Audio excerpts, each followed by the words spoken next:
안녕하세요. 저는 늦은 결혼을 하면서 크게 낭패를 당할 뻔했던 40대 남성입니다. 살면서 좋은 사람을 만나는 건 참 힘든 일인 것 같습니다. 짧지만은 않은 삶을 살아오면서 제 인생엔 나쁜 사람보단 좋은 사람이 더 많았습니다. 그리고 그런 사람들과의 연결은 항상 좋은 인연을 가져다 주곤 했죠. 특히 저희 부모님은 좋은 사람들끼리 만나 가정을 이룬 아주 바람직한 부부였죠. 엄격했지만 심지가 굳고 올바른 어머니와 가정적이고 다정한 아버지. 제 인생에서 부모님은 생각보다 많은 부분을 차지하고 있을 정도였습니다. 제게 이상적인 가족의 표본은 이미 제 곁에 있었고, 저도 제 반쪽을 빨리 찾을 수 있을 줄 알았어요. 하지만 그리 쉬운 일이 아니었죠. 오늘 제가 이야기해드릴 사연은 제가 이루고 싶었던 가족에 관한 것입니다. 저는 그리 유복하게 자란 건 아닙니다.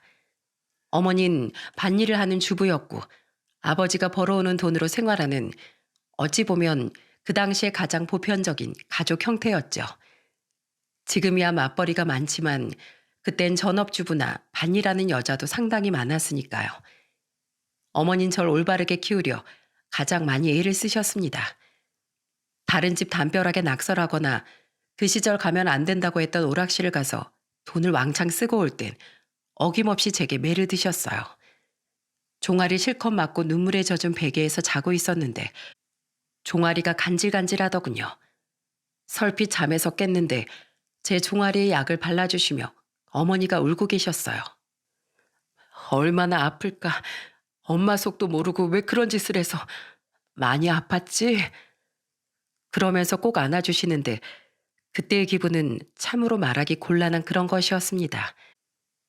미운데 고맙고 아픈데 가슴은 터질 듯이 부풀어 눈물이 또 나고 왜 그랬어 라고 말하고 싶은데 잘못했어요.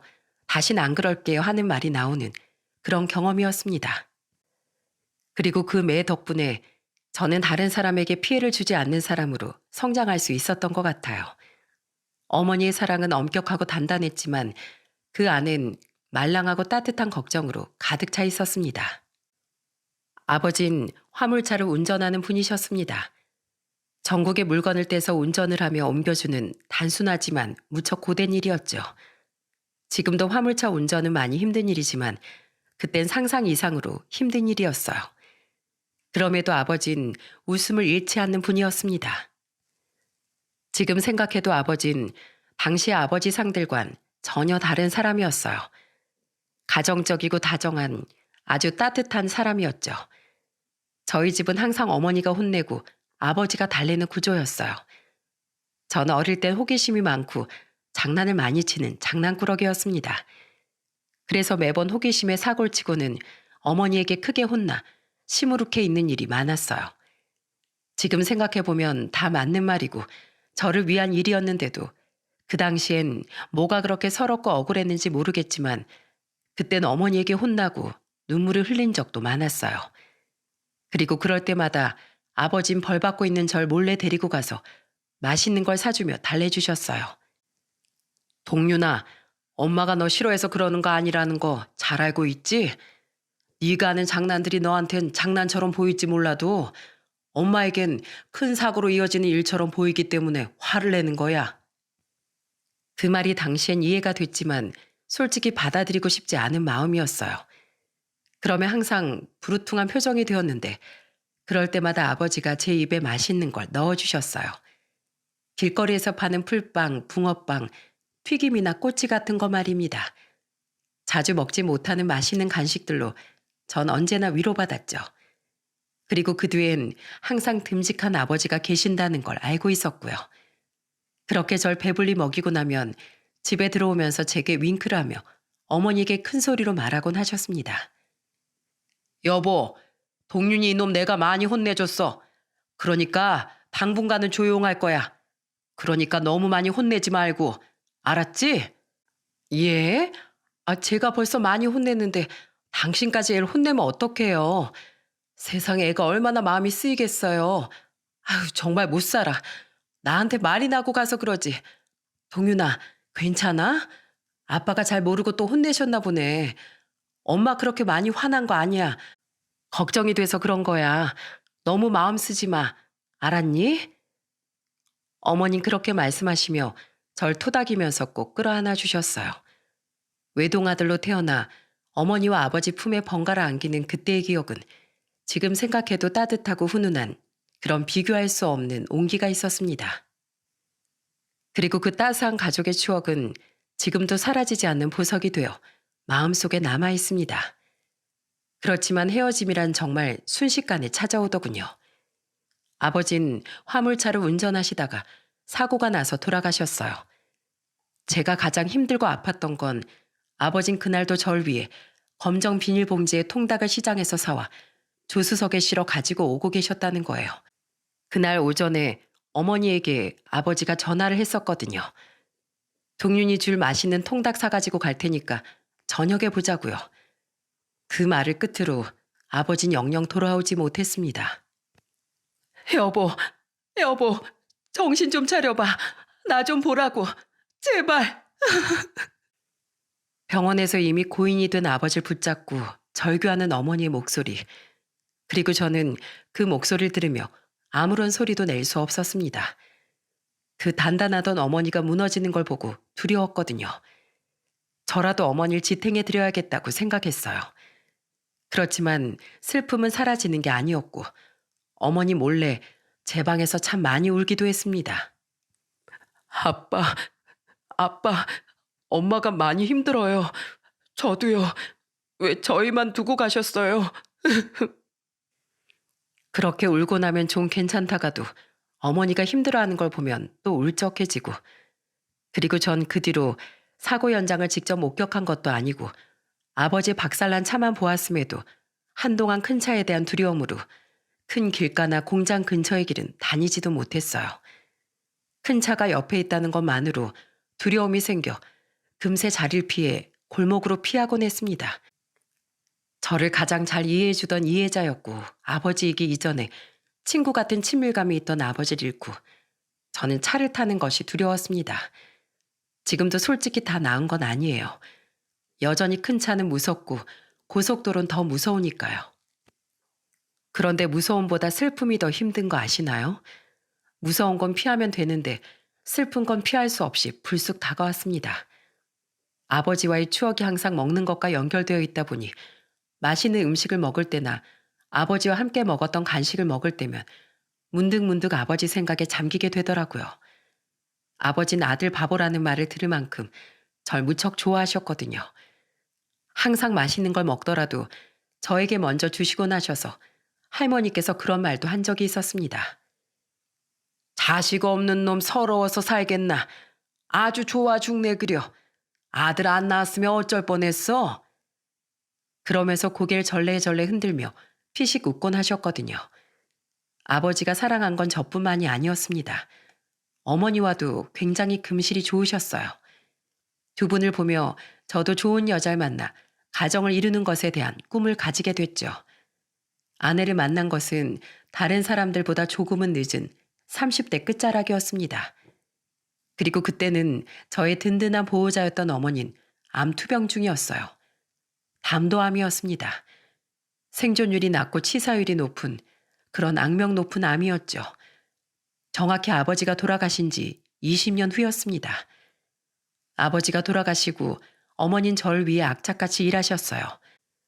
밭일을 하다가도 부엌거리가 있으면 새벽부터 나가서 돈을 벌어오셨고 절 위해 무척이나 희생하셨습니다. 근데 암이라니 전 이 사실을 현실을 믿을 수가 없더라고요. 어머님 그 와중에도 항상 제 미래를 걱정하셨습니다. 모든 어머니들이 의례 그렇듯 아들 자식 장가가서 가정 이루고 아이 낳고 알콩달콩 사는 걸 보고 싶어 하셨는데 그걸 해드리지 못했죠.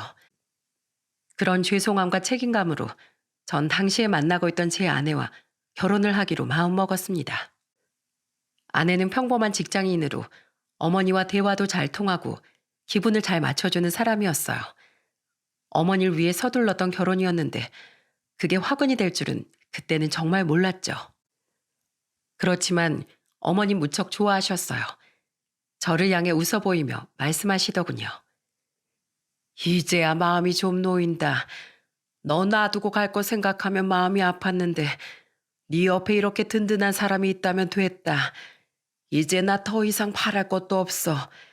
세아가 우리 아들 잘 부탁한다. 잘 살아. 아들 딸 낳고 알콩달콩. 우리 아들은 좋은 아버지가 될 거야. 내 남편이 그렇게 좋은 아버지였거든. 그 이야기를 듣는데 어찌나 눈물이 나는지 저는 그렇게 다 내려놓은 듯이 말하지 말라며 치료나 열심히 받으시라고 했습니다. 괜히 마음이 아팠거든요. 돌아가실 날을 받아놓은 것처럼 행동하시는 게 아들로서 너무나 보기 힘들었으니까요. 어머니도 쉽게 포기하진 않으셨습니다. 제 결혼 2달 전부터 신혼집 보러 자주 따라와 주시기도 하셨죠. 내가 함께 살지 못하더라도 네가 살 곳 정도는 나도 같이 봐주고 싶구나. 들어가면 오랫동안 살아야 할 텐데 너희끼리 찾아도 잘 찾을 테지만 그래도 내가 같이 가면 도움될 구석도 있을 게다. 어머니 진짜 괜찮으시겠어요? 힘드시면 같이 안 오셔도 돼요. 전 그런 것보다 어머니가 힘들지 않으면 좋겠어요. 걱정 마라. 몸은 힘들어도 너희들과 함께 다니면 마음은 즐거워. 병원에 갇혀 있으면 마음이 더 안 좋아. 집을 함께 보러 가고 싶다는 어머니의 말에 전 걱정이 됐지만 좋게 생각하기로 했습니다. 어머니의 병을 이미 손쓸 수 없다면 그 마지막을 최대한 행복하게 만들어드리고 싶었어요. 그래서 함께 집도 보러 다녔습니다. 마땅한 집을 찾을 수 없어 매번 허탕치기 마련이었지만 그래도 맛있는 걸 함께 먹고 어머니와의 시간을 즐긴 것만으로도 충실한 시간들이었죠. 그렇지만 어머니의 건강은 점점 좋지 못하게 되고 결국은 신혼집 찾는 것도 더 이상 못하게 되었답니다. 동윤아, 엄마 힘낼게. 너 결혼하는 건 내 2눈으로 꼭 보고 싶구나. 네 아버지가 살아계셨다면 더 좋았을 텐데. 너 아버지도 없는데 이 엄마도 없이 결혼식장에 들어가는 거 두고 볼 수가 없어. 그러니까 엄마 좀 더 힘내볼게. 어머니, 전 괜찮아요. 어머니가 제 곁에 있기만 한다면 결혼식엔 안 오셔도 돼요. 어머니 힘든 모습 더 이상 못 보겠어요. 하지만 어머니 매번 제 결혼식 참석에 대한 의지를 표현하셨고 저는 그런 어머니를 언제나 만류하며 치료가 더 중요하다고 말씀드리곤 했어요.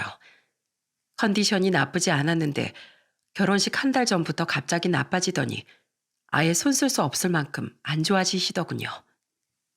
그리곤 결혼식을 2주 앞두고 어머님 그만 세상을 떠나셨어요. 저를 홀로 두고 결혼식에 꼭 참석하신다고 하시곤 결국엔 그 소원도 이루지 못하셨죠. 어머님 돌아가시기 직전에 저를 부르셨습니다. 그리고 작은 자개로 된 상자를 제게 쥐어주셨어요. 어머니, 이게 뭐예요?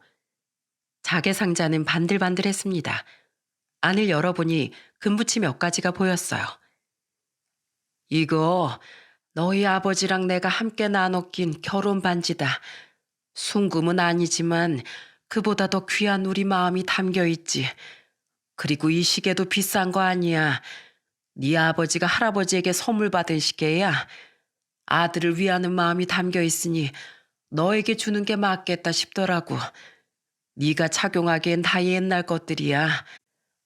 그러니 이렇게 두고 마음이 힘들 때마다 열어봐라.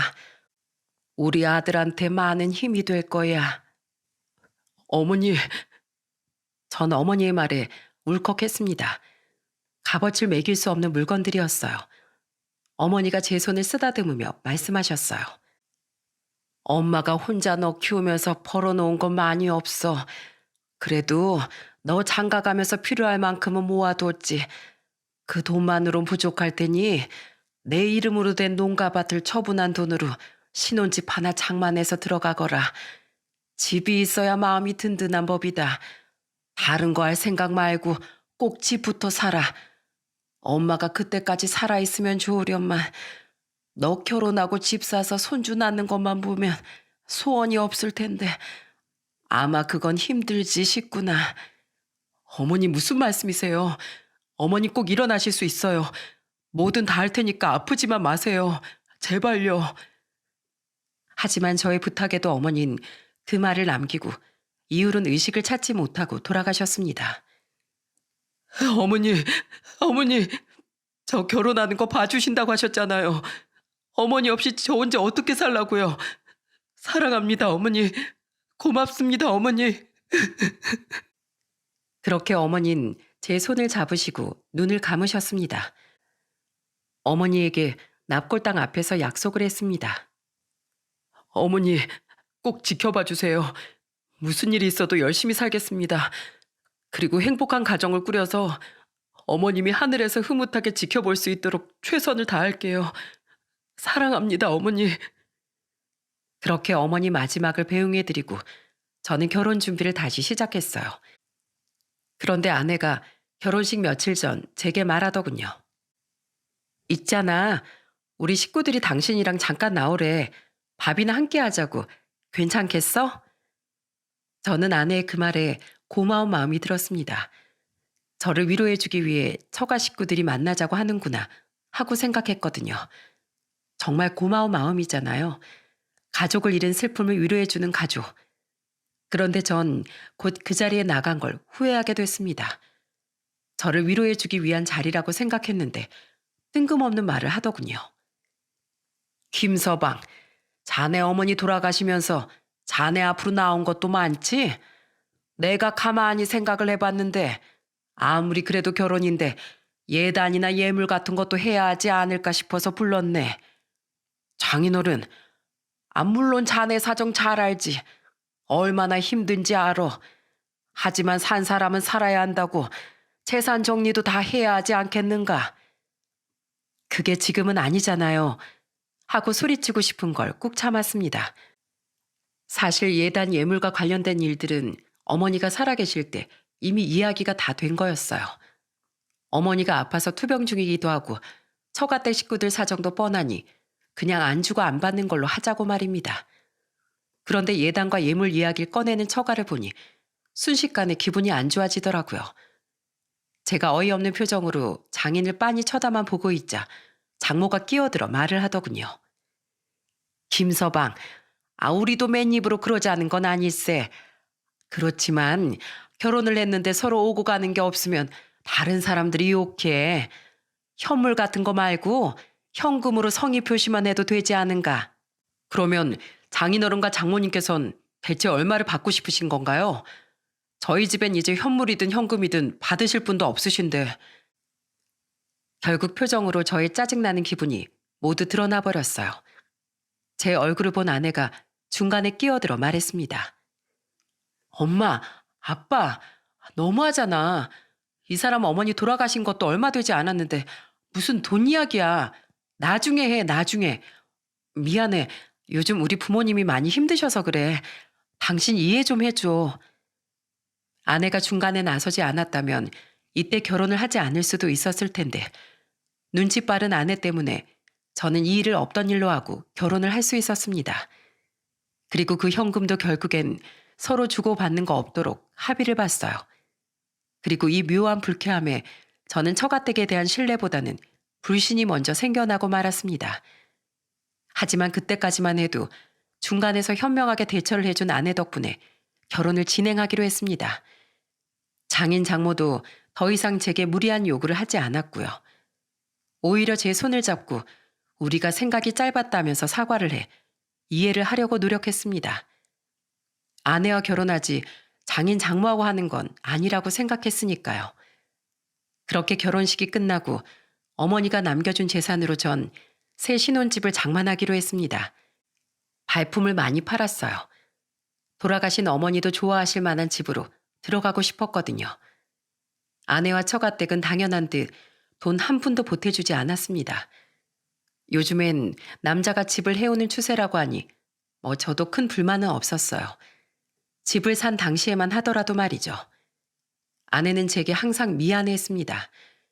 집이 가난해서 집 사는데 돈도 못 보태주고 피해만 준 것 같다면서 말이죠.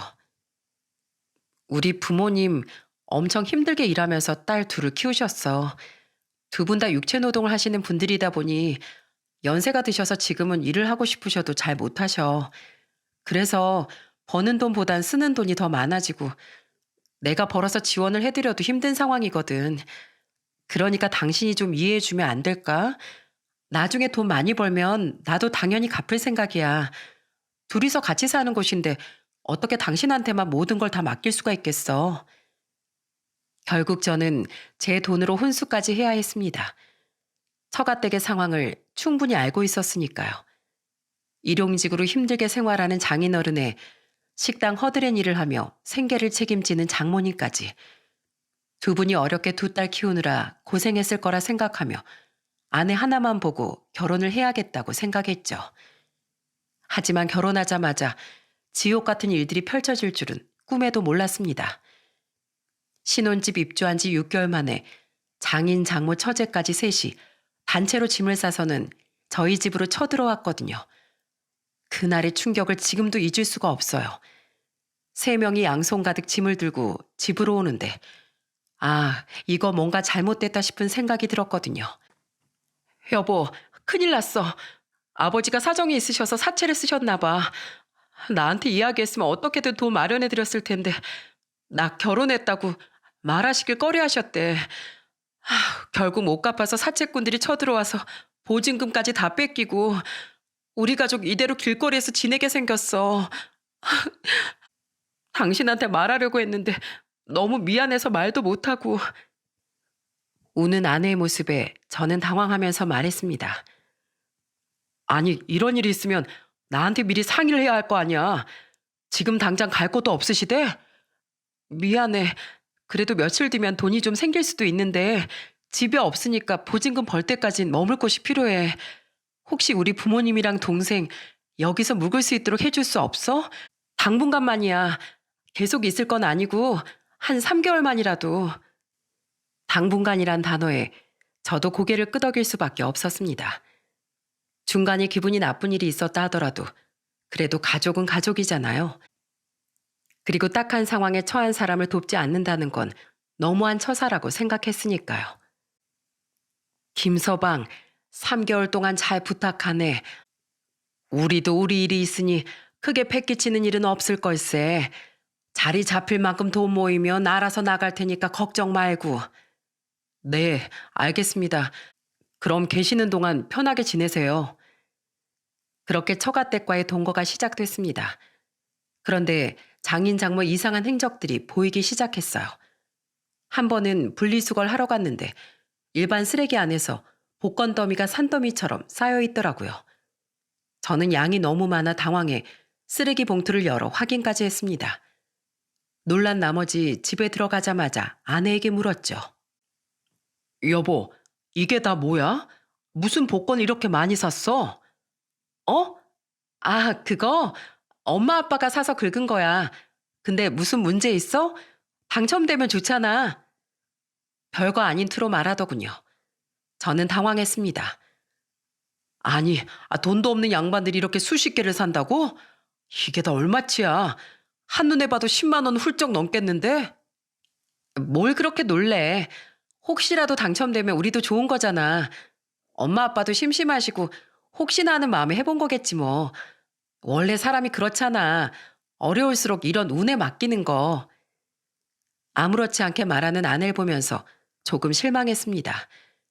그런데 그 뒤에도 이상한 일들이 연속으로 벌어지기 시작했어요. 여보, 우리 아빠가 오늘 당신한테 할 이야기 있다던데. 아빠, 그이 왔어요. 김서방 왔는가? 일 힘들지? 자, 어서 들어오게. 오늘은 내가 자네랑 상의할 일이 있어서 그러네. 무슨 일로 그러시죠? 제 어깨 친한 데 손을 두르며 말하는 장인은 허허 웃으며 말하더군요. 다른 게 아니라 우리 딸도 이 집에서 열심히 일을 하고 있고 앞으로 집 관리는 딸이 다 할 거 아닌가. 그러니 이 집 명의를 딸이랑 공동명의로 해줄 순 없겠나? 공동명의요? 그래도 부부 두 사람의 집이지 않은가. 뭐 자네가 당황하는 것도 이해하네. 하지만 우리 딸이라고 뭐 놀고만 먹겠어? 일하면서 돈도 벌고 같이 생활하는데 이 정도는 해줘야 살맛도 나고 그렇지. 그렇게 못하겠는데요. 저희한테 아이가 있는 것도 아니고요. 이 집은 제 어머니 재산 다 털어서 집 샀습니다. 죄송하지만 아직은 그 말씀을 들어주기 힘들 것 같네요. 참 어이가 없었습니다. 뜬금없이 공동명의라뇨. 저는 아내에게 따져 물었어요. 여보, 당신이 아버님께 부탁한 거야? 공동명의 좀 말씀해달라고? 어? 아니야. 아버지가 내 생각해서 말씀하신 것 같아. 난 해줘도 좋고 안 해줘도 괜찮아. 근데 다른 사람들 보기가 좀 그렇잖아. 요즘 공동명의 많이 하는데. 그게 맞다고 해도 우리한텐 우리 사정이 있는 거지. 난 못 해줘. 제가 완강히 거부를 하니 그제서야 꼬리를 내리더군요. 알고 보니 처가 식구들은 혹시라도 나중에 제게 쫓겨날까봐 공동명의를 요구한 걸로 보였습니다. 이뿐만이 아니었어요. 아내가 또 뚱딴지 같은 소리를 해대더군요. 여보, 혹시 2천만 원만 아버지 빌려주면 안 돼? 아버지가 급히 막을 게 있는데 못 구하셨다나 봐. 날 봐서라도 좀 도와주면 안 될까? 뭐? 갑자기 무슨 돈? 우리 아버지 빚쟁이들한테 쫓겨다니고 있잖아. 도저히 그 모습 보기 힘들어서 그래. 여보, 지금 그게 할 소리야? 지금 당신 가족 같이 살게 해주는 것만으로도 최대한 당신 돕고 있다고 생각해. 그리고 장모님이 설거지를 한 번을 해. 장인이 청소를 한 번이라도 해. 허구한 날 나한테 용돈 달라고 하질 않나. 얼마나 날 괴롭히는지 몰라서 그래. 그런데도 그 빚을 나한테 갚아달라는 거야 지금? 장인 장모도 가족이잖아. 지금 당신 우리 부모님 무시하는 거야? 내가 처가를 무시하는 게 아니라 당신 식구들이 날 만만하게 보는 건 아니고 무슨 말만 꺼내면 다 돈이야. 지금 돈 없어서 여기 와 있으면 성실하게 일해서 갚을 걸 생각해야지. 내가 갚아준다고 뭐가 해결되는데? 애초에 나한테 지금 모든 걸 해결해달라고 말하는 꼴이잖아. 당신은 날 남편으로 생각하는 게 맞긴 해? 아니 무슨 말을 그렇게 해. 그냥 부탁 좀 해본 거 가지고. 당신도 참 너무하다. 집 하나 가지고 있다고 우리 노숙자 취급하는 것 같아. 결국 아내와 싸우게 됐습니다. 그렇지만 거기에만 신경을 쓸 수도 없었어요. 왜냐하면 집안의 사소한 잡음이 끊이질 않았거든요. 하루는 집안에 가득한 담배 냄새 때문에 난리가 났습니다. 여보, 도대체 담배 냄새가 어디서 나는 거지?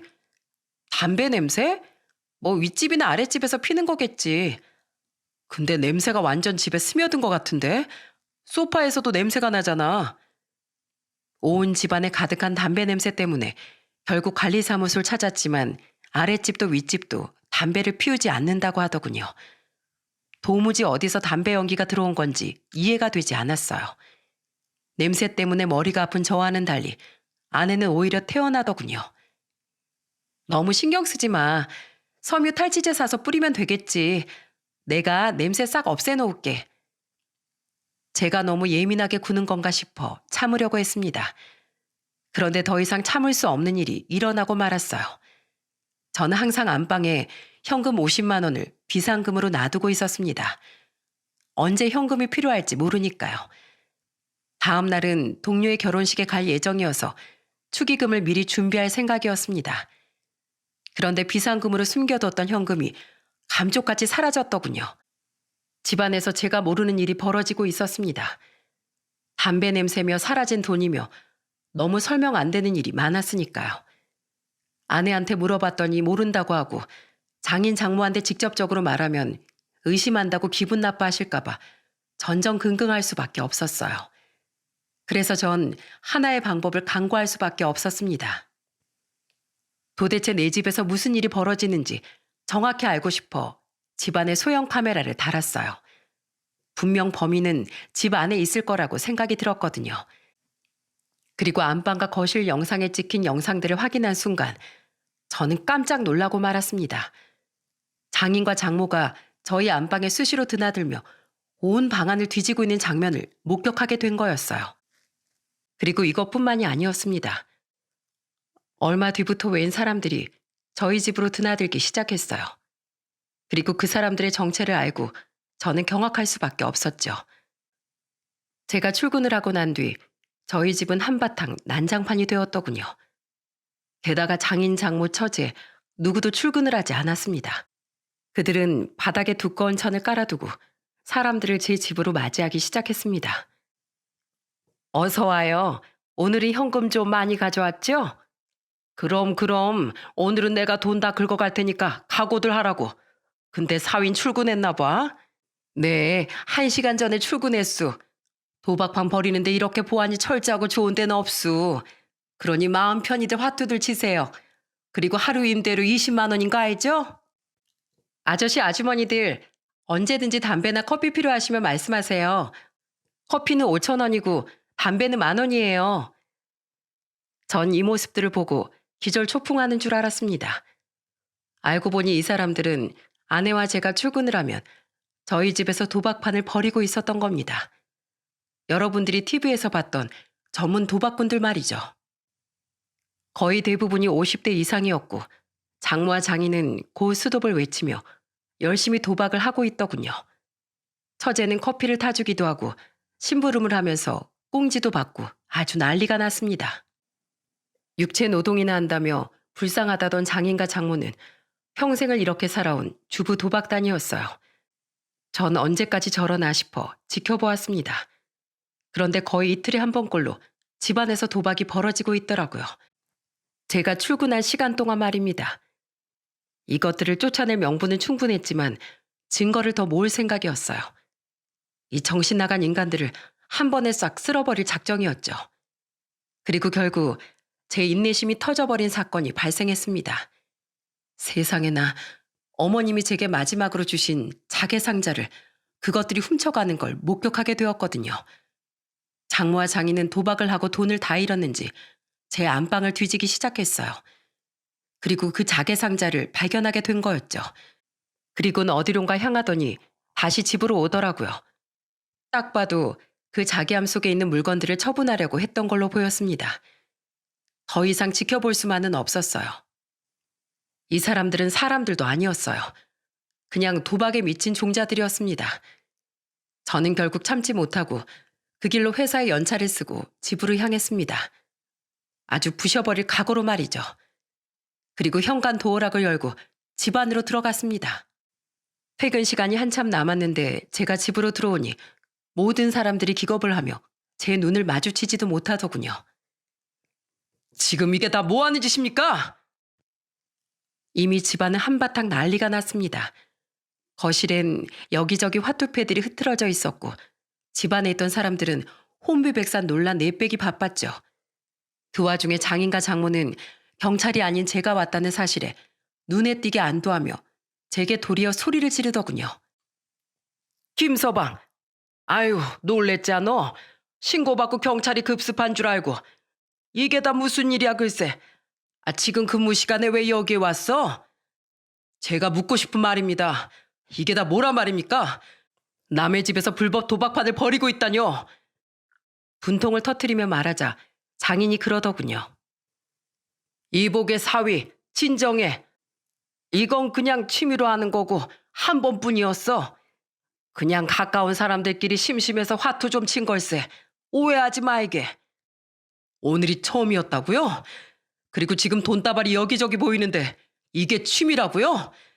다들 미치신 거 아니에요? 오갈 데 없는 사람들 불쌍해서 집에 모시고 있었더니 지금까지 이런 짓을 벌이고 있었다고요? 전 절대로 용서할 수 없습니다. 당신 같은 인간들은 말로 해서 들어먹는 종자들이 아니라는 걸 전 누구보다 잘 알고 있거든요. 종자? 말이 좀 심하지 않은가? 장인 장모한테 종자라니? 아무튼 우리가 오늘은 미안하게 됐네. 오늘 한 번만 눈 감아주게. 자기암 어딨어요? 저희 어머님이 주신 자기암 어디냐고요? 그거 전당포에 맡겼어. 얼마 되지도 않던데 왜 이렇게 흥분하는가? 돌려주면 될 거 아닌가 돌려주면. 나도 양심이 있어서 팔까 하다가 미안해서 전당포에 맡겼네. 내가 꼭 빠른 시일 내에 찾아오겠네. 돈이 필요해서 내가 잠깐 썼어. 도박 자금으로 쓰려고 사위를 등쳐먹어요? 그러고도 당신들이 사람이야? 바퀴벌레처럼 남의 집에 기어들어와서 놀고 먹으며 돈이나 뜯어먹을 생각이 나고 쥐새끼처럼 남의 집이나 뒤지는 인간들이. 뭐? 바퀴벌레? 쥐새끼? 자네가 지금 사람을 뭘로 보고.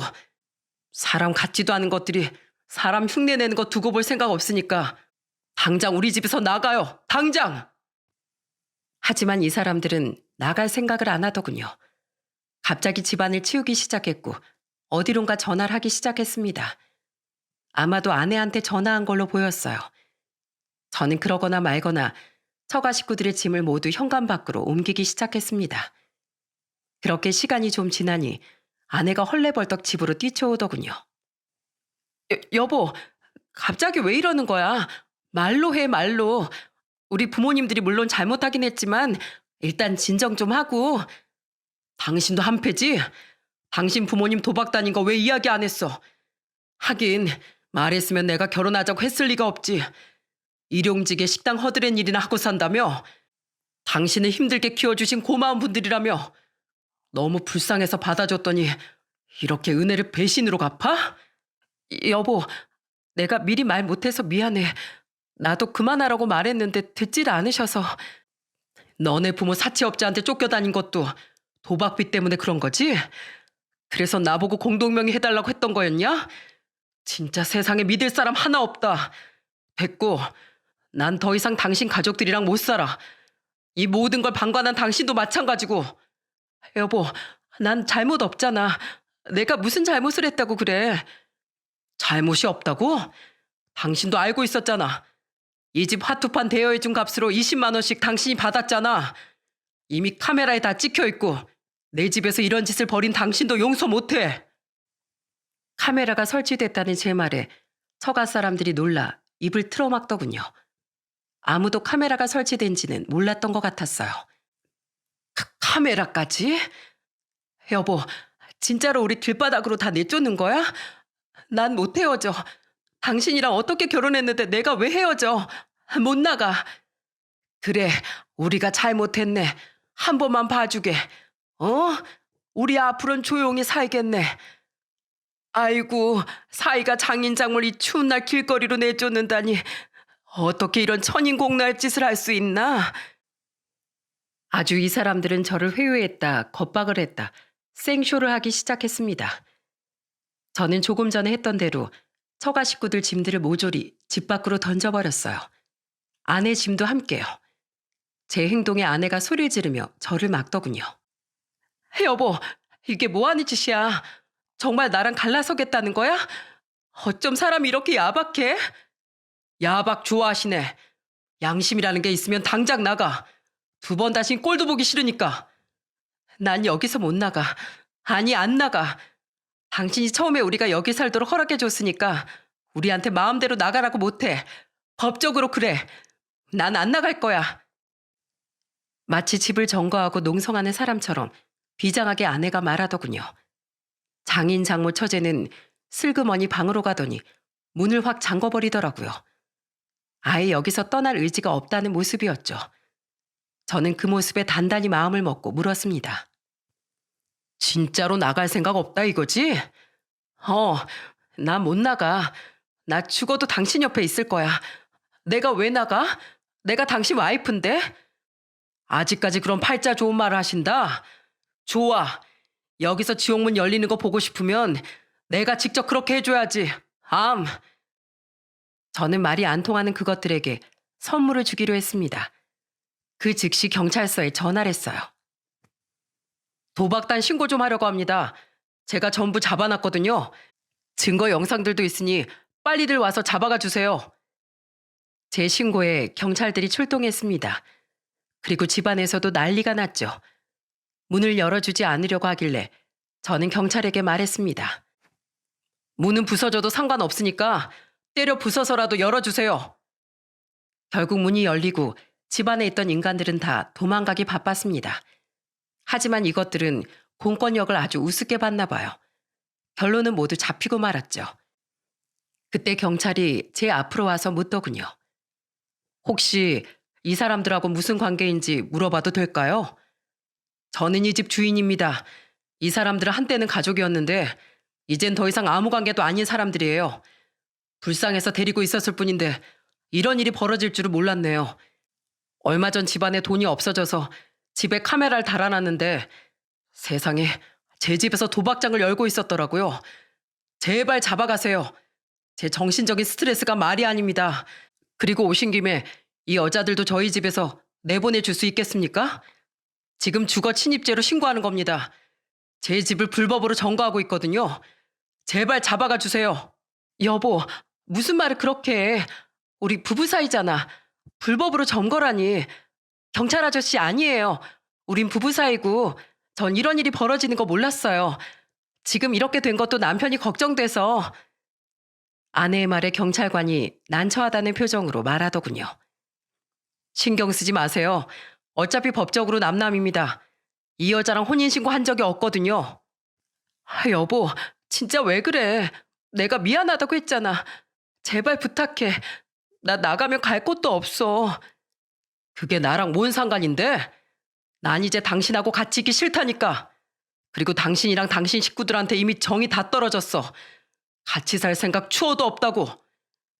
결혼한 부부가 음식 자르듯이 뚝 떼어질 수 있는 게 아니잖아. 헤어지고 싶으면 재산 분할 해줘. 그럼 난 나갈게. 그제서야 슬슬 본성이 나오더군요.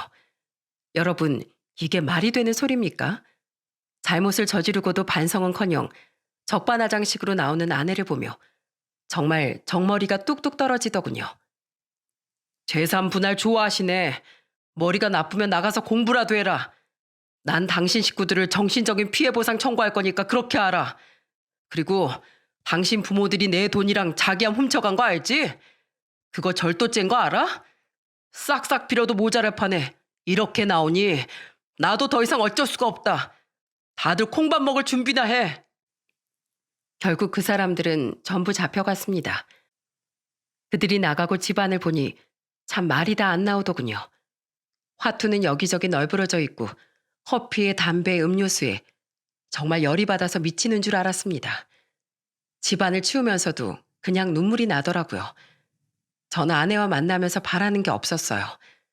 처가 식구들이 가난하고 힘들게 살아도 가족이라고 생각했었거든요.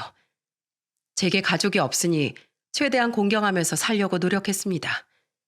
하지만 결혼 생활 1년도 안 돼서 이렇게 뒤통수를 맞으니 너무 바보 같다는 생각에 눈물이 나는 건 어쩔 수가 없더라고요. 저는 그 후 장인이 전당포에 맡겨놨다던 자개 보석함을 찾으러 갔습니다. 이명수 씨가 맡긴 자개함 찾으러 왔습니다. 안 됩니다. 본인이 아니면 내어드릴 수가 없어요. 본인이 신분증 들고 직접 오시라고 하세요. 그 사람 제 장인입니다. 지금은 경찰서에 잡혀갔고요. 자, 여기 보세요. 이 사람이 자개함 맡긴 거 맞죠? 못 믿겠으면 경찰에 직접 전화해 보셔도 됩니다. 전당포 주인은 이것저것 확인 절차를 거치더니 자개함을 돌려주셨어요. 다행히 함과 기금속 모두 그 안에 있더군요. 그 사람 기억합니다. 미친 사람처럼 돈 좀 빨리 달라고 하더라고요. 근데 딱 봐도 값어치가 얼마 안 돼요. 그래서 얼마 못 준다고 하니 그거라도 달라고 아주 어린애처럼 생떼를 쓰더라고요. 그래서 참 한심하다고 생각했는데 그 사람이 장인이었나 보네요. 전당포에서도 얼마나 쇼를 했는지 전당포 주인이 다 기억할 정도였습니다. 자개함을 돌려받고 어머니한테 죄를 짓고 있는 것 같아 너무 가슴이 아팠습니다. 평생을 간직하고 아들인 제게 주셨는데 하마터면 빼앗길 뻔했다고 생각하니 너무나 죄송스러웠어요. 결국 참지 못하고 저는 장인 장모 아내를 상대로 사기 절도 도박죄로 고소까지 진행했습니다. 완전히 탈탈 털어버리기로 결정을 했죠. 그렇게 장인은 도박장을 운영하고 설치한 죄로 벌금뿐만이 아닌 징역까지 받아서 현재 감옥에서 살고 있습니다. 왜냐고요? 이번이 한 번이 아니었거든요. 도박 전과만 10범이 넘었습니다. 알고 보니 도박 사기로 인해 교도소에서 나온 지 2년도 안 됐더라고요. 2년도 안 돼서 또 도박장을 개설하고 상습 도박을 했으니 결국 그 사람은 제 집처럼 다녔던 자신이 있어야 할 감방으로 돌아가게 되었죠. 장모와 처제는 구속은 되지 않았더라고요. 대신 어마어마한 벌금을 때려 맞았습니다. 아내는 증거 불충분으로 풀려났습니다. 꼴의 아버지라고 아내 대신 전 장인이라는 사람이 다 뒤집어 쓴 걸로 보이더라고요. 하지만 아내도 사는 게 아닌 것 같았습니다. 하긴 그렇겠죠. 이제 혼자 장모랑 처제 뒤치다거리 해야 하는데 얼마나 힘들겠습니까? 제게 문자를 보내며 여보 나 너무 힘들어. 여보 엄마 때문에 미쳐버릴 것 같아. 등등 제가 전화를 안 받으니 문자를 보내오기 시작하더군요. 문자까지 제가 쌩까자 결국은 아내가 낯짝도 두껍게 절 찾아왔어요. 여보, 나 우리 가족하고 인연 끊었어. 난 도박을 한 적도 없고 잘못한 거 많이 없잖아. 나 지금 대출받아서 원룸에서 정말 힘들게 지내고 있어. 너무 쪼들리고 힘들어. 우리 같이 함께한 시간도 있는데 나 좀 도와줘. 여보, 다시 돌아가면 안 될까? 나 정말로 미안하게 생각하고 있어. 당신 어머님도 돌아가시기 전에 우리 행복하게 살라고 응원해 주셨잖아. 참나, 어디서 우리 어머니 입에 올려? 너같이 여우 같고 간사한 여잔 더 이상 한 입을 덮고 못 사니까 다신 찾아오지 마. 한 번만 더 찾아왔다간 무슨 짓을 벌여서라도 끝장내버릴 테니까. 결국 어머니 이름까지 운운하는 여자에게 화가 머리끝까지 난 제가 소리를 지르자 깜짝 놀란 그 여자가 본전도 못 찾고 도망쳤습니다. 그렇지 않아도 어머니께 죄송한 마음을 품고 있었는데 당당하게 얼굴 쳐들고 와서 정신 나간 소리하는 거 보고 화가 날 수밖에요.